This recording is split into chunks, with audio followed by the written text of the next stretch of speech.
What's up, guys? You're listening to Candid Cloud Convos. We are your hosts, Gina and Emilita, as always. And And- back at it again this week. We got some chisme this week.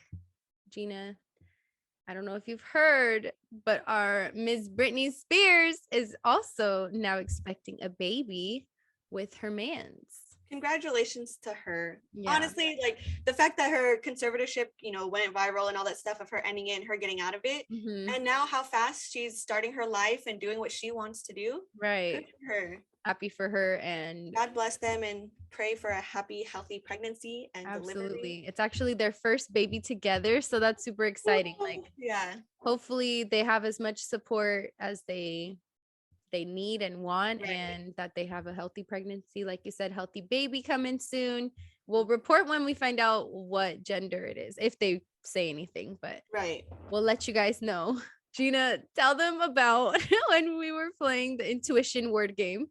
I don't know if that's Okay. what it's called, but that's what I'm calling it.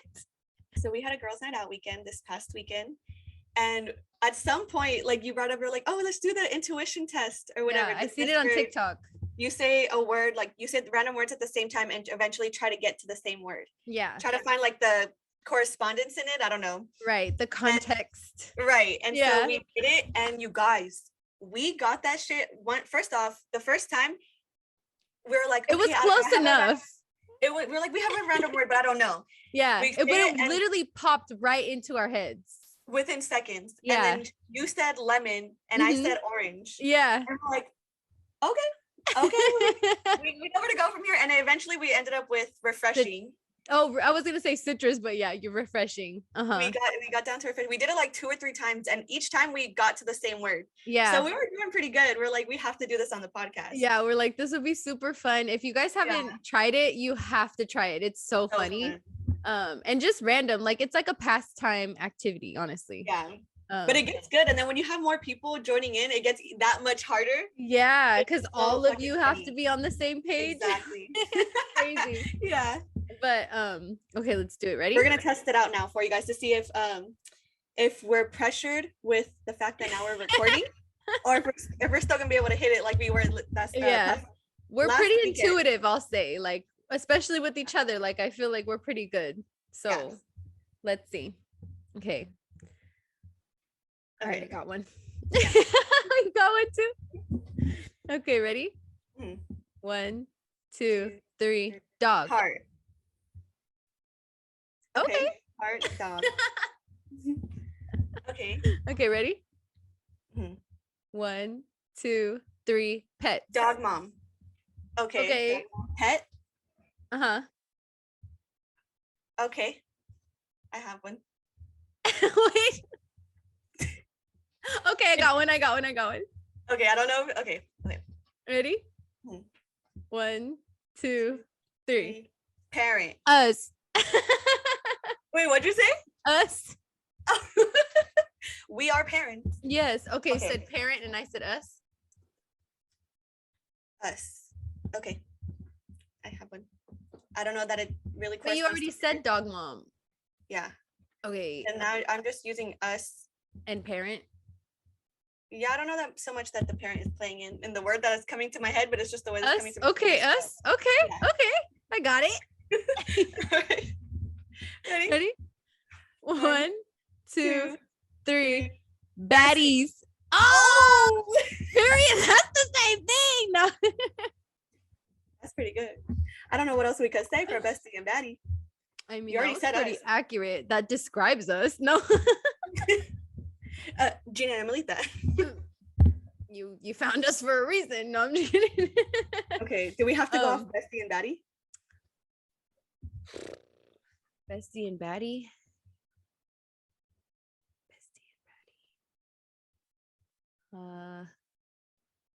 Bestie and baddie. I have a word, but I don't think it really makes sense. Like, I don't think you're gonna say the same thing. This is hard. Okay. I know. Guys, we have the pressure now. Apparently. I know. Okay. It's okay. The words are still corresponding. It's just not the same word yet. Yeah. Okay. Okay. I have one, but I really don't think you're gonna say the same thing. Okay. Okay, ready? Mhm. 1, 2, 3. Bratz. Oh, that was a good one. Damn. Okay. Brats. Okay. Oh, okay. I got one. I'm Brats. Okay, ready? Uh-huh. 1, 2, 3. Halloween. Yeah. We got it. That was so good. We took a little bit the long way around, but we got there. Yeah. We described things. We tiptoed, but we did it. Wow, that was good. That was really good. That actually, I think, is the longest it's taken us since starting to play the game. It got a little intense. There, I was like, oh God, are we not gonna get it on this? I know. I was like, I don't know where we're going with this. That was fun. We do well under pressure, guys. We should do this when we have a guest next too. Yeah, that would be really funny. Yeah, we should do that as icebreakers instead of like, what's your name? What do you like to do? It's like, let's just do the intuition. Are you intuitive with us? Right. All right, that was perfect. I loved it. The main topic this week, or topics, we told you guys we would come back with some fresh notes, fresh opinions about Bad Vegan on Netflix. So we'll get into that right now. Gina? So I finished the series. Same. And my opinion has not changed. No. It didn't change. And I want to know your thoughts now. Like, okay, what do you think having watched it? Was I wrong for saying what I like? Am I fucked up? Are you the asshole, Gina? Am I the asshole in this situation? Like, damn. No, I will tell you who's the asshole, and I'll tell you all my thoughts right now. So, for starters, if you guys don't know, Sarma is the vegan restaurant owner, and she starts off already having a bad relationship with a man who has bad business ethic or financial ethic. So that was like already kind of telling to me like, she can be easily like swindled, Tinder swindler. He could have got her ass too, I'm sure. But I don't know. And then the fact that they mentioned like that she met Alec Baldwin and all that stuff, I feel like they were just using that on the documentary just to like. It was random, right? Yeah, I was like, it was very random. And we've talked about him before in like the Rust movie and stuff, so I was just kind of like, that's interesting. And then the fact that he met his wife there. And like, whatever. I don't know if it was trying to make her seem like, oh, she was just like desperate for love, or I don't know really what the point was, but they threw it in there. They name dropped a little bit. Yeah, we picked it up. Purposes for sure, for clout. Not them trying to use Alec Baldwin for clout. Shut it up. Stop, please. Woo, okay, I'll stop. But anyways, I thought it was very telling that she already started off like bad rapport with gentlemen, Mm-hmm. And then also her family saying like she's super smart and like all this stuff. She has a college degree and all this stuff. It don't mean squat, y'all. This bitch is dumb, like just dumb. Like, see, the part that really gets me is like they went through the whole process to talk about the background and how she went to school, and then she realized that she loved to cook and all this stuff, and then she created this business and with this guy, and then it's separated, and now she's running the business on her own. They went into all the depths of how she got her business up and running and how it's a successful vegan restaurant. Yeah, you went through all of that to create this business for you. You're a business owner, and you're gonna let some random guy who you don't even really know at all ruin all of that for you. And everything you've worked for, already being $2 million in debt, taking the restaurant from her boyfriend. So she got ownership of the restaurant, but she has to pay $2 million back to the investor, right? So she's kind of like going back and forth with the investor because she never had the money when it was due, because she was giving all of her money to who she thought was named Shane. Turns out homeboy's name is Anthony. And she kind of bypassed that too. Like when her coworkers looked him up, found his mugshot, his record, the first picture. Yeah. And she literally was like, oh, well, like everyone has a past, and like super nonchalant. But he lied about it. Yeah. And she never commented about the fact that he lied to her about multiple things and never gave her a straight answer. Supposedly, said, I don't know where this came from. Or a secret agent, or he's always here, he's always there, blah, blah, blah, whatever. Completely takes control of her life, financials, her restaurant pretty much because he sends her away. So not only were they going and traveling together on the run, but like not on the run yet, technically.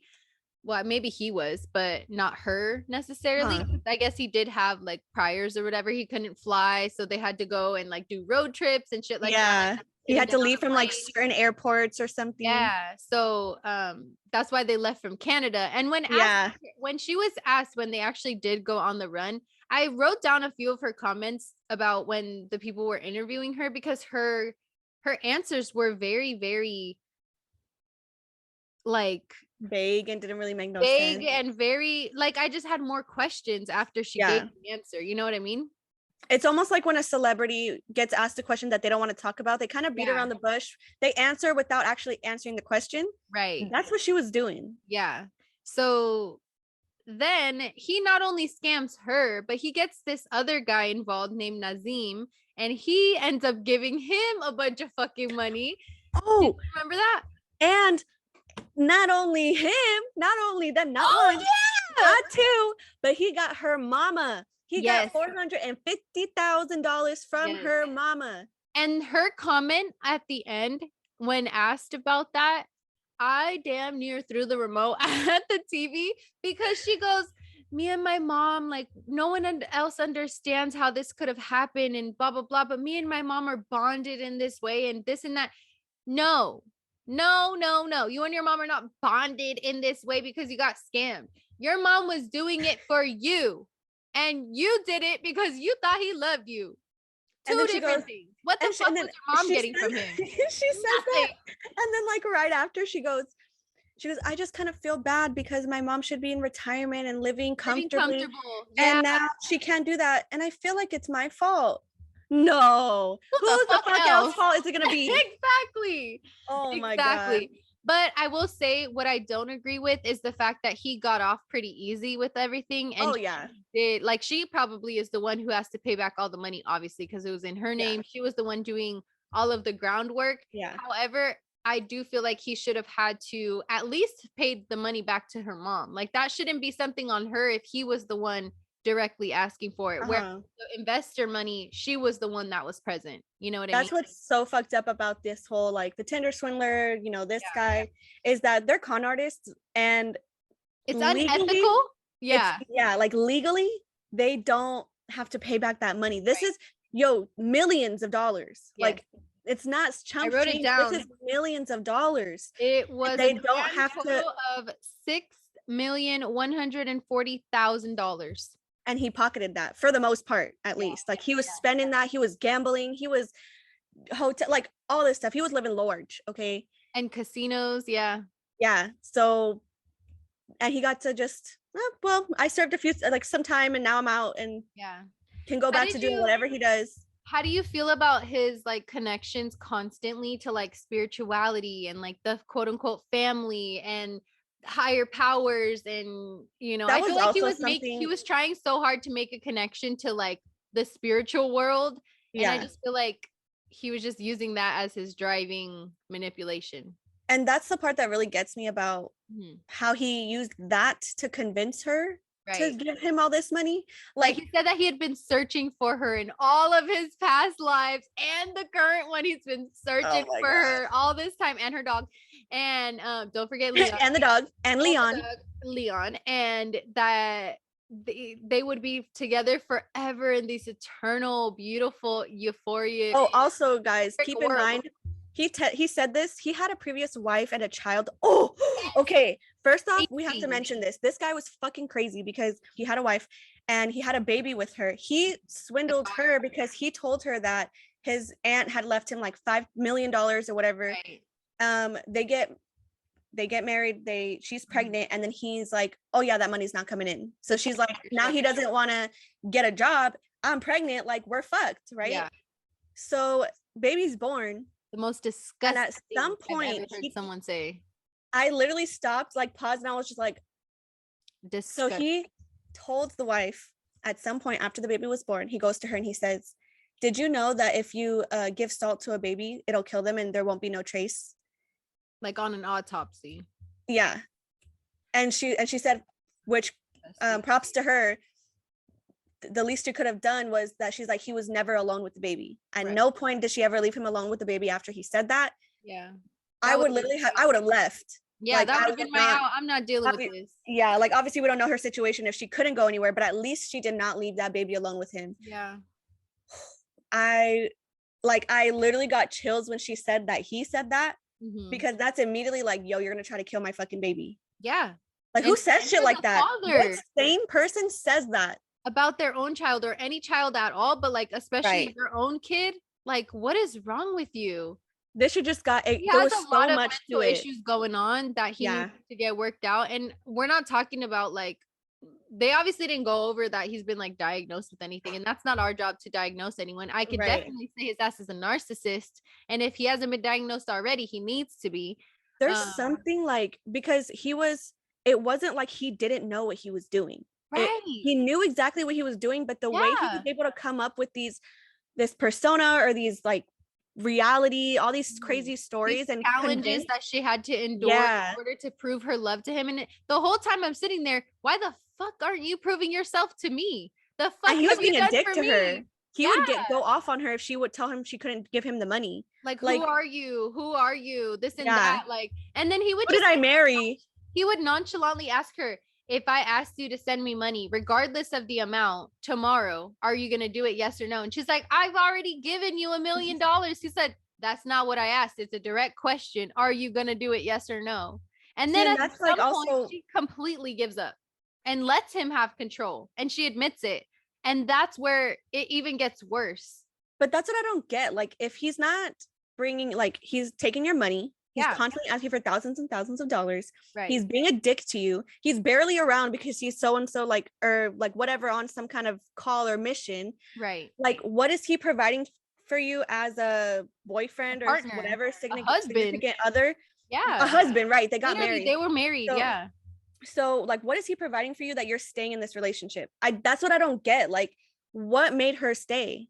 You know what I'm saying? She wasn't even attracted to him. They weren't happy. She didn't even announce that they were married. No, she wasn't happy about their marriage or anything. And he would call himself a meat suit because he was gaining weight. And he said that it was on purpose to make her like intentionally disgusted with him so she wouldn't be attracted to him. And that was a part of the whole like challenge or program. Okay, and meat suit, to come full circle, at the very end of the documentary, it ends with them on a phone call with each other. Right. He's out.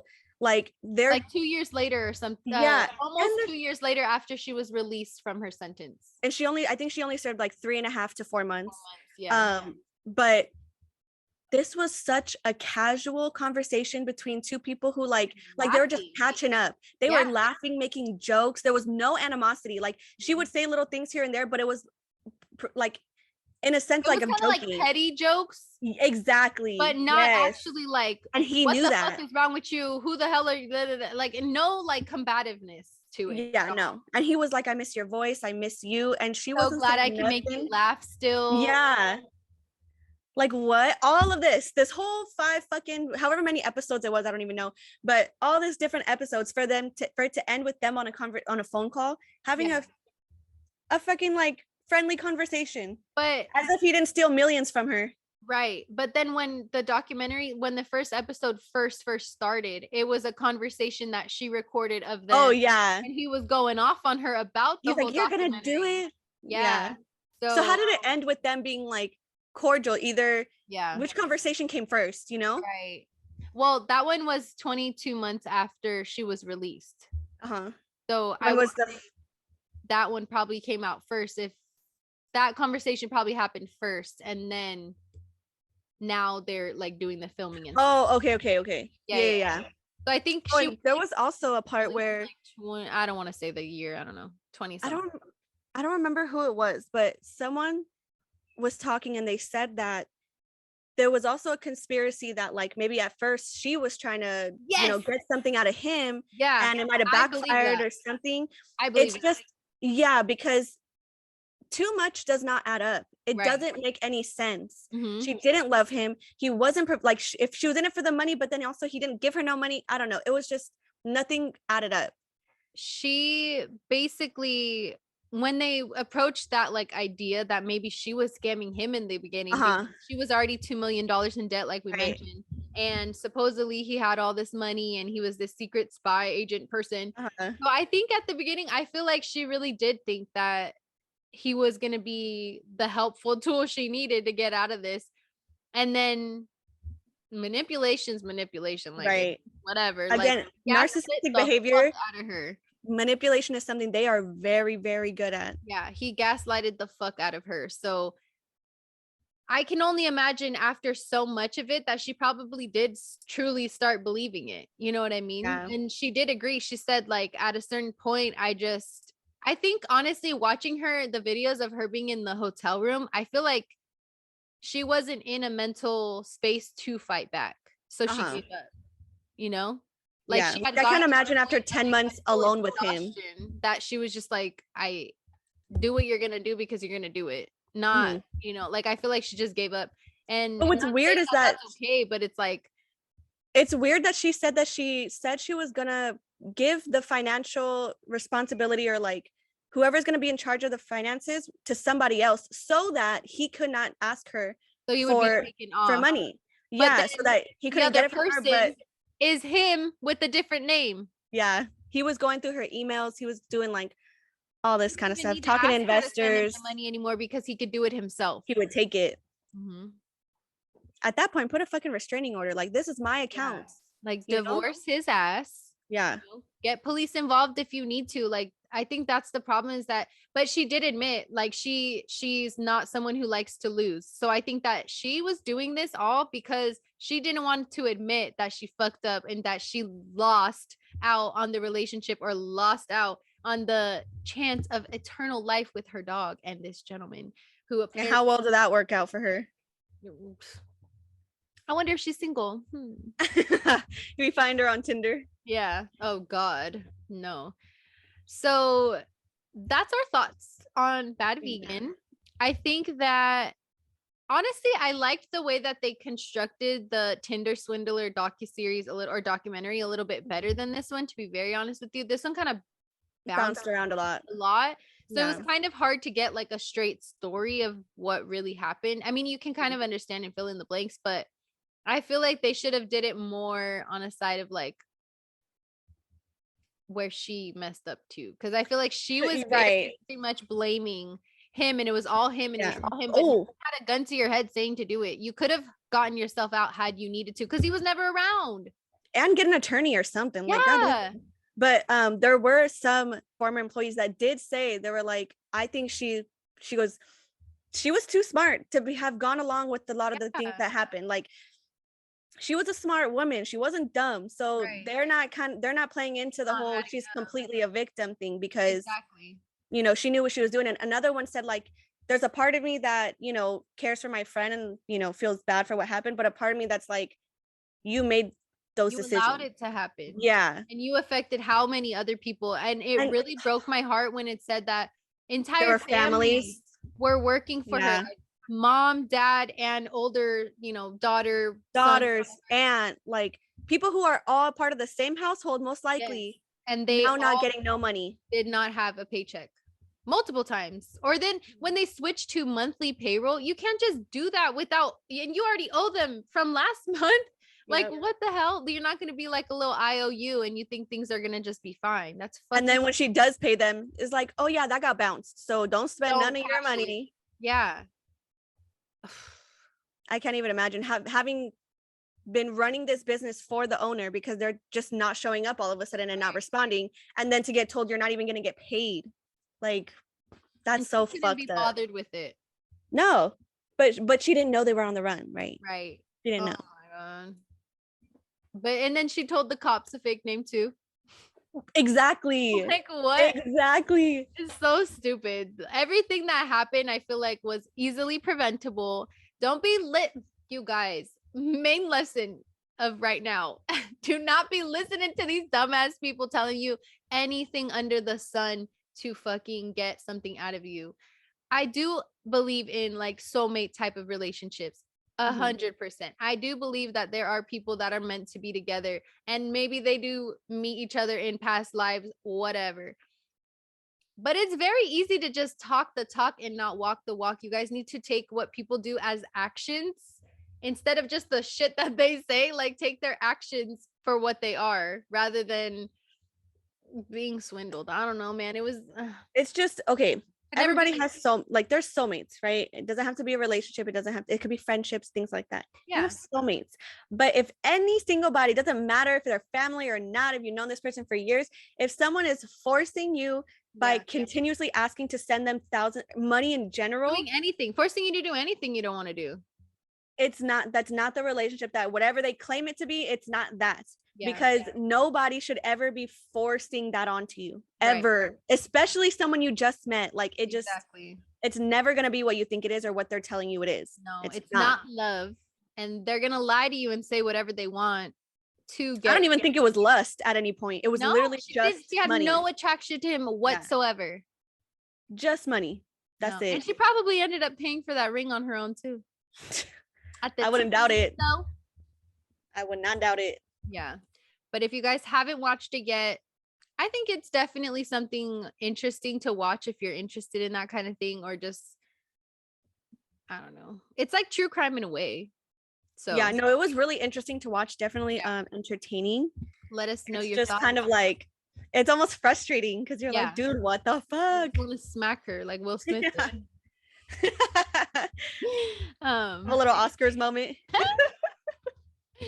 But yeah, let us know your guys' thoughts on Bad Vegan. Comment on our YouTube or Instagram. Let us know what you guys think if you've watched it.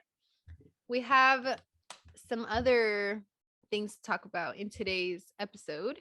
And this is something we're actually working on right now. Like this is something we said before that we needed to work on, and now we are working on it. So that's why we wanted to talk about it. We're holding ourselves accountable by talking to you guys about it. Exactly. And it's working. So it's working on progress, not perfection. And changing your mindset. Yeah, like, and I feel like we've kind of mentioned it here and there where we're saying how getting into new things and, you know, not wanting to look dumb or to struggle in the beginning, but I think that's the perfectionistic mindset, is thinking that you have to already be at least somewhat good at something, even if you have no experience in it. Right.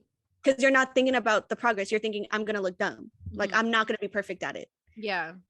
Which has not been getting me anywhere. No. So decided to switch it up. It does. It makes you feel worse. And it limits you so much. And I was watching a video, and this woman said, like, set your week up to where you're searching for progress, not perfection. And the reason why she said it was because you're trying to be perfect in an imperfect world, and it's never going to work out for you the way that you're hoping it to. Yeah. You can't be perfect. Nobody's perfect. And you can't try to be perfect in an already imperfect world. Like, it's just not. It won't add up.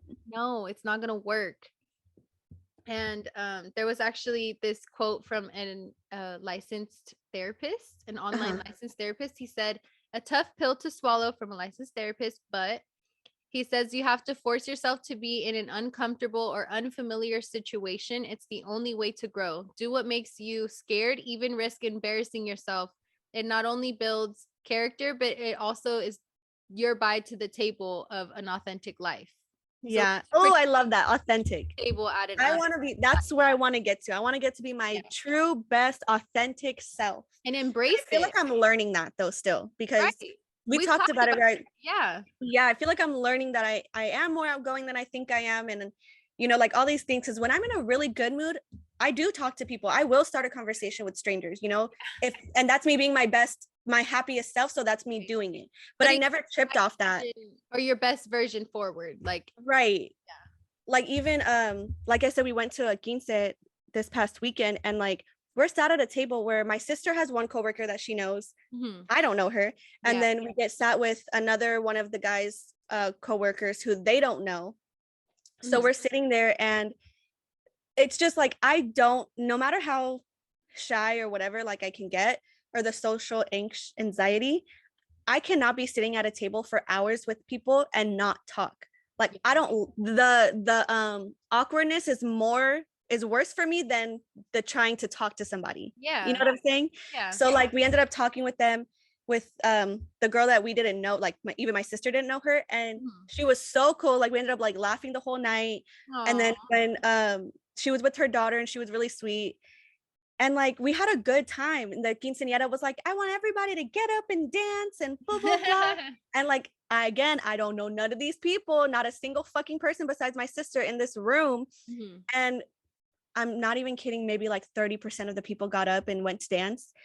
And I was like, Monica, we're going. I was like, she's like, no, I don't want to. I was like, we're gonna go. One, the quinceañera is asking, like, you can't not do it if the quinceañera is telling everybody to get up and dance. Like, right. And at then least for a one song or something. Exactly. And then I was like, and why are we here besides the good food? I was like, how do you go to a quince and not dance at all? You know? Right. Yeah. And it was a good time. And I'm like, I need to do this more often. Yeah. I really do, because I don't regret it afterwards, you know?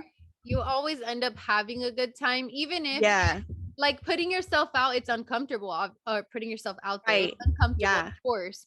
But I feel like if you have even just a little bit of confidence in that moment, or a little bit of like curiosity, to be honest, then it's helpful, because you don't know how that other person is sitting there. And if they're even worse, like socially, then that probably is the thing that they needed to open them up. And then you realize how many people you're impacting in such a positive way. And it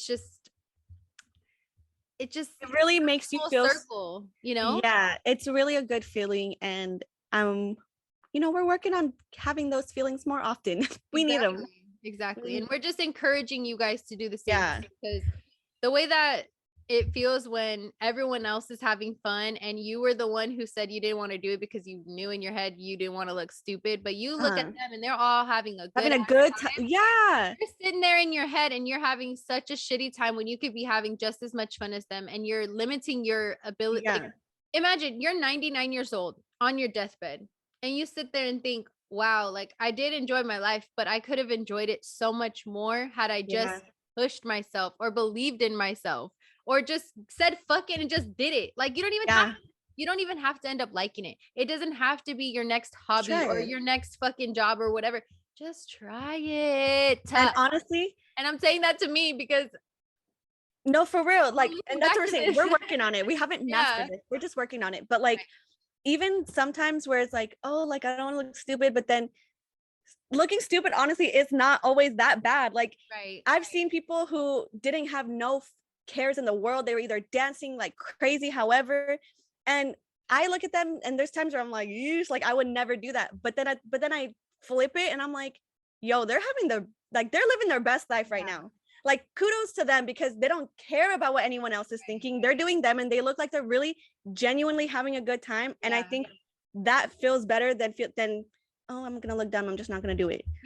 Like it's okay to look stupid, have a good time, laugh. Like it's funny. Sometimes looking stupid is just funny and you can laugh about it. And if you can laugh about yourself or laugh at yourself, then no one can take the power away. Exactly. You know what I mean? It's like shit, I thought that was funny too. If someone's sitting there like clowning on you, making fun of you, and you don't appreciate it, tell them, like pull them aside and tell them, but like also take a fucking joke, because a lot of people feel the same way, and they're just either they're more outgoing and they're just willing to fucking try it, or more fearless. I don't know what it is, but some people, you know, like they're down to do whatever it is. They don't care what it is, they'll do it.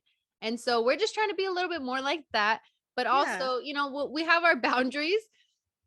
I think what's nice too, though, is that because we're both trying it, and a lot of the times we want to try similar things, or like we're interested in similar things because we have similar interests. So maybe even like being like, you know what, I have you as my blanket, my support blanket with you, but we're gonna go and try this thing that we've never done together. So even if we look dumb, we're gonna look dumb together, bitch. And fucking have fun. And it's doing it with someone who does support you the way that we do, because I would never sit there and be like, oh, look at this bitch, look stupid, you know, like, like girl, what is you doing? Like I might laugh with you, but I'm never laughing at you, you know what I mean? Like and so again, that comes into play, like laughing about it. Exactly. Like not taking yourself so seriously, because goddamn, like we do that. I should have aged you fucking 20 years, I swear. So just little things like that, and replace the question of, oh, why is this happening? Like when something bad or a challenging happens, we always think, why is this happening to me? Or why me? Why whatever? Yeah. Instead being like, what is this trying to teach me? What can I learn from this? What can I get out of this experience? You're going to be there regardless. Like you said, at the quinceañera, you're going to be there regardless, because you said go to the party. You're there at the party. So what are you going to do? Sit there and watch people have fun, or you're going to go join them and have some fucking fun? And see, that's another thing. Like, cause I hate when people do this. So I would hate to be that person doing it too. Is like, if you're going to be there in a fucked up mood, why did you go? Exactly. Why be there and suck the energy out of the fucking room or the people around you? Like, if you're gonna go, if you committed to going, I understand, you know, if you're feeling a little bit off with anxiety or things like that, but like having to adapt, just do your best to push yourself to have a good time. Like, because I just don't like, I hate being around someone that's just like this the whole time at a party or at like a gathering or something. Like, dude, like, do you want to go? Like, you didn't have come. You don't have to be here then if this is how you're gonna act, because then it's rude, you know. It comes across rude, and it takes away from your enjoyment, especially if you were putting yourself out there and having a good time. You're like, dude, I want you to feel like this too. Come on. Like, like even just I've been there. Shit. I completely get it. Being stuck in your fucking head and being like, no, you know, oh, I'm okay. Do it. But then you're sat there and you're like, and looking at everybody having fun. You're thinking 20,000 fucking thoughts about, wow, they probably hate me now, or wow, they probably are judging me. I should have just did it. I should have just gone, but now I can't say anything because I already said no. Yeah, if you actually do go and join, then now it's a bigger deal, because it's like, oh, you said no, and now like what changed your mind, and now it's a whole thing. So don't make it a thing, just go do it, you know. Honestly, I seen this this TikTok where a girl, and I love the way she said it, and I feel like I might have heard it before, but I don't know, I just didn't trip off it. The way it hit different when I heard it. It hit different. So she said that on the weekends, what she likes to do is to romanticize her life is put on a cute like walking outfit. She goes out, she walks, she has this whatever her favorite drink is at the time, and she puts in like her music, and she's like, and I just go for a walk, and this is the way she's like, this is the way I like to romanticize my life. And she's like, they say to do this so that you feel like more like almost saying like your life is a movie. So you feel like the main character or whatever. Main character. It's pretty much just it's pretty much just doing the things that you enjoy that you wouldn't normally do, but you're romanticizing your life. You're making it seem this, you know, giving a little sprucing up sprinkle, you know. Yeah. And for me, I feel like or it doesn't even have to be like that you're making it up or sprucing it up. That could just be you like manifesting that's what you want, but you're acting as it right now.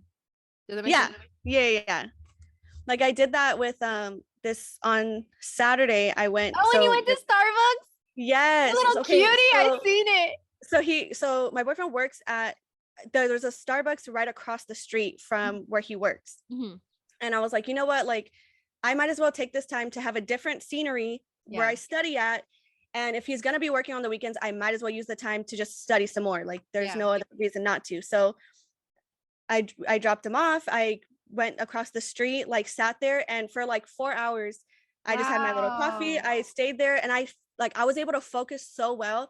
Wasn't talking to nobody. Literally. And I didn't realize until afterward, I was like, I fucking loved that. Like it felt like so good. I needed it. And I was like, I'm for sure going to be doing this every week. Like every Saturday, I'm going to do this. And I was like, this is one of the things that I feel like is going to romanticize my life and make me feel better.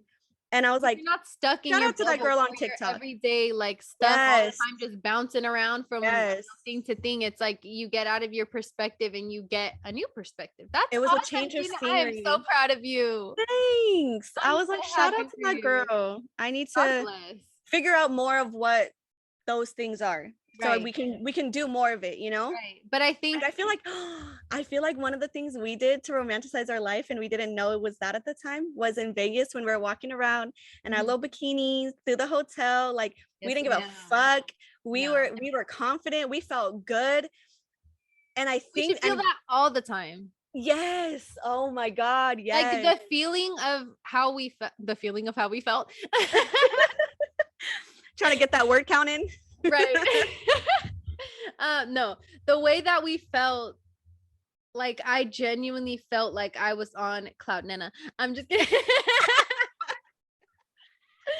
I was on cloud 9. Like you couldn't tell us a damn fucking thing. Like you could not tell us the sky was feeling blue. Ourselves. Like we were on such a fucking high that entire time that and it's not that I don't want to always feel like that. I just genuinely don't know what changed. Right. To then change it back. You know what I mean? Like I don't know how to do that. And it's hard. We have to do that. How do you learn how to love yourself? Like you weren't taught as a child to love yourself and be confident, and self-love was not something in our generation that was taught. It will be going forward, but like learning as an adult when you've already had flaws and you have these things that you criticize about yourself so deep to your core, that it's really hard to like make that switch. But I feel like you just have to keep chipping it away. Like ice, like like when they do those ice sculpture things, like they're just chipping away at it, and you just have to keep going until you get it. And to this beautiful masterpiece. We have to do that on our girls' night out. Oh my god, yeah. It's already the plan. Walk like we own the fucking place. Period. And just feel good. We own the place. Girl, not with them prices. I'm gonna get fucked up before we go, and then have like a drink or two when we're out, and then continue it later on. We'll come back and really, really hone in. Yeah. Because I'm not spending dumb amount of money on some drinks we can make at home. Nah, maybe some coconut shrimps though. Stop it right now. What? Gotta be bomb. But okay, and that's also the thing is that they got them frozen drinks, so that's something different. Right. But I'm talking about like shots or something. We can take them. We can pregame before we go. We can bring them in our purses. We'll bring the little personals to add extra into our drink that we purchase. We're gonna be on one, you guys. We're gonna have a story time after that. Responsibly. We'll do a whole episode. We should do a whole episode about our girls' night, or at least maybe like a half segment or something. Yeah. Because we'll definitely have a lot to talk about for sure. I'm excited. So we'll do a recap. It's coming up in a couple weeks, so we'll let you guys know when that happens. But y'all going back, you'll see pictures of us. Hopefully. Oh yeah. I hope they come out good. They're gonna come out good. We're gonna manifest it. And we're holding ourselves accountable for that too, because not only do we want to live in the moment and have all these beautiful encouraging memories, we want to have encouraging moments, but we want to have these memories to look back at too, so we can see ourselves in that moment having so much fun, so that it reminds us to just keep doing it and keep because we do have pictures and videos of when we were feeling ourselves in Vegas, and we look back at them, we're like, damn. I always look at them. My sister, she when we're together, we were talking about it, and we're like, oh fuck, that was a good time. Like it was just very pivotal, I think, for all three of us. And we need another night like that, or another time like that, I think, to really sink in, It was the first time that I had ever felt like that, to be very honest with you. Yeah, especially in adulthood. Like exactly. Having that little taste of it was like, oh shit, like this is cool. It was enough though to make us be like, oh, we're gonna do that. Like we are gonna get to that point where we feel like this all the time. Right. And we're always progressing. We're not perfect. We're working on it, and just making those baby steps really count, because it's going to add up to something incredible at the end of the day. And we also talked about this more recently too, is that we want to be our most confident selves when becoming moms, so that our kids can see us like, damn, our moms are doing the damn thing. They're business women. They're handling all of their family stuff that they need to. They're great moms. They got their shit going on for themselves, Yeah. And also so that it mirrors to them to be confident, to be someone who believes in themselves and knows that they have potential, because we'll be able to instill it in them. Exactly. Because then we'll know how to do it. Exactly. Yeah. So I just feel like it's the most beneficial, especially for me, because I don't like to do a lot of things for myself. It's really hard for me to like prioritize myself, I feel. So if I think of it in a way of like, I'm doing something for the better good of my kids, even though they're not even here, it's still like a thing to like keep me on track, And it shouldn't be bad to do things for yourself. Like I think a lot of the times growing up, and because self-love wasn't really like a thing, I guess, as much back then, it was considered like selfish to be doing things for yourself or to be thinking of yourself and not putting others in front of you. But like, you can't pour from an empty cup. You got to be able to give the time to yourself, whatever it is you need. That way, then you can be the better version of yourself to help other people or the people around you, you know? And so I think we're kind of so many people without even reminding ourselves that. Yeah. And giving ourselves grace. We say it all the time, but like, you truly do have to give yourself grace, because as long as you can sit yourself down or look at yourself in the mirror and say you are doing your best and you genuinely are doing your best, that's all that anybody can ask of you and of yourself, you know? But if you're looking at yourself in the mirror thinking, girl, you could have went a little bit better yesterday, you could have went a little harder yesterday, you joined in on that fun yesterday, don't take it as a thing to sit there dwell on. Just do better next time someone asks you to do something that's outside of your comfort zone, be more open-minded to it, because it will change your life. And like, maybe that's just the turning point for you, you know? Just like Vegas was for us, we had to have some type of turning moment or turning point in our life. So do with it what you will. And if you guys have had moments like that, like, please let us know, share your stories, because I think it'd be so cool to hear what a pivotal moment for you guys was, you know? I think that's insane, like being able to compare and just really support each other on this journey of life, because nobody has it figured out. We're all just figuring it out as we go. So whatever knowledge we have, we're going to share to you, and vice versa. Hopefully you guys care about us enough to share your insight too. But I don't know, I feel like this was a really good discussion. Oh, and there was a video that had seen on Twitter. It came across on Twitter, and it was about this high school kid. So, okay, we're in our 20s. All right. This is a high school kid who's already got that shit. The part that we're trying to figure out still, he had it figured out. But God bless. God bless him, because then the information that he gave, we're gonna take with us too, you know? And we hope that you guys can take something from this. Impact. So pretty much he was like a really athletic kid, but so he did well at basketball, baseball, like whatever, but he wasn't a good swimmer. He either couldn't swim at all or he just wasn't a good swimmer. And so he decided that he wanted to go for the swim team and he wanted to try out, and they said he would always be like the very last one. They told him, like, literally just get to the other side of the pool at the very least, like just get to the other side, because by the time he would make it back, all the other ones are out drying off, you know, whatever. But he started off there where all they could ask from him was to get to the other side and not even work on the speed or anything like that. But he eventually got to the point where he practiced and ended up being like super good at it. I think he got his team to the state because he did, like, just took off. And they weren't in the lead, like they were far back behind, and then he got to the state. So the thing they said his senior year he got to that point. But when they asked him, like, why did you go for swimming if you were good at the other sports, but you decided to go for this? So they asked him why he chose to do swimming even though he was a lot better at other sports. And his answer, they turned into a quote, because his answer was just top tier. Like, it was so profound, especially for his age. And what did he say? He said, which we chose as our wisdom of the week: if I can't handle not being good at something, then how could I consider myself successful? Boom. That's a thinker. That's a head scratcher. But it's true though. It's so true. It's so true. It tied into what we've been talking about and the place that we're at. The lessons we're learning in real life is literally how we come up with our ideas, other than the Reddit things. Okay, that's separate. But like any of these like more in-depth conversations, it's because it's something we've been talking about and going through and learning lessons about in our everyday lives. So it's just very fitting, and like to us it's like full circle moments, but like hopefully it translates that way to you guys too, or that you guys can connect to this in any way. It popped up for us in the right timing, and now we're saying it for you guys, so it should also pop up for you guys in the right timing too. If you needed to hear it, let us know.